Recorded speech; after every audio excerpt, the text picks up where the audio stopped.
I'll share with you a real life story that happened at our time. A man who went to the work in the Gulf countries, in Emirates, for years, 20 years. Very poor to begin with, he became wealthy. His father was a very righteous man. He used to be the imam. This is a real life story, it's not a sci-fi. So the man, after accumulating all his wealth, he sent to his father, "My father, I want to get married. A lot of the years passed by without getting married. Now it's the time. And I want you to choose a wife for me. And I want you to go ahead and put the marriage contract together. And I want to go into the actual marriage.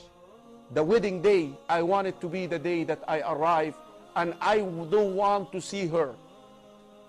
This is how much trust this man, this young man, had in his father.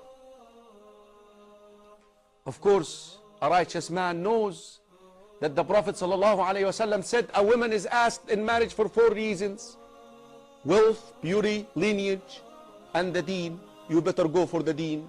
He'd chosen a quality religious woman, wife for his son, but yet her physical appearance was not the best. The son arrives to Egypt. At the airport, he's picked up and he is taken to his wife, who was wearing a veil, and then basically he got into the room with her alone. As soon as she unveiled herself, he became shocked. He became shocked. "This is the wife that my father chose for me? She's not beautiful. She's not beautiful." He became so depressed. Here I am coming after all these years, so excited, so excited. He became so depressed. So he slept.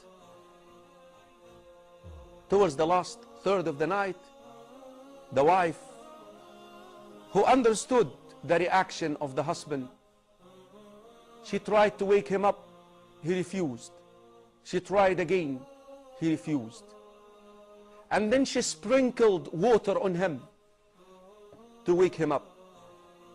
So he waked up, and she spoke to him and she said, "I know how much disappointed you are, and I understand I'm not beautiful. But you know what? I wished to get married for one reason. I wanted to implement the hadith of the Prophet ﷺ when he said, رحم الله رجلا, may Allah have mercy on a man who wakes up to pray at night, and then he would wake up his wife, and if she does not wake up, نضح عليها الماء, he would sprinkle water on her to wake up." And this is the segment that she wanted to implement. وَرَحِمَ اللَّهُ امْرَأَةً, a wife, and may Allah subhanahu wa ta'ala have mercy on a woman, grant his mercy to a wife who wakes up to pray tahajjud at night, and she wakes her husband up to pray with her, and if he does not wake up, she sprinkles water on him. Wallahi, I'm so grateful to you that you granted me that wish. I wanted to implement that hadith so much, and I was a little bit hopeless that I will get married because I know I'm not beautiful. Can you please now fulfill the rest of this hadith with me? Can you wake up and just lead me in salah, pray tahajjud with me? He waked up and he led her in salah. Brothers and sisters in Islam, this man swears by Allah that as soon as he ended his tahajjud leading her in salah, I looked at her as if I'm looking at the most beautiful women in this world. That's the way it goes, akhi. Don't be deceived by all these soap operas and movies. The love gets to the heart because of Allah. Allah can make you love your husband, but you and your husband obey Allah. Lead your wives in salah. Have your husbands lead you in salah at night.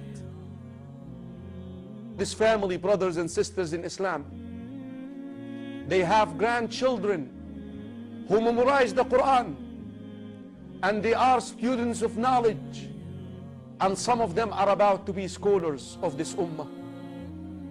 Brothers and sisters in Islam, don't compromise nor test the commands of Allah.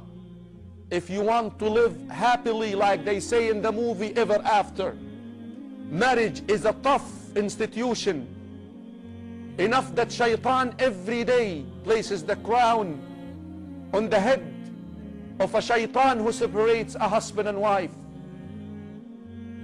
You need a good partner for the mission, and the quality that you must seek: righteousness and piety. And if you do, you will get the best of this dunya, and bi'idhnillahi ta'ala, you will be with your reformed husband and reformed wife, azwajul mutahhara, purified spouses in Jannah.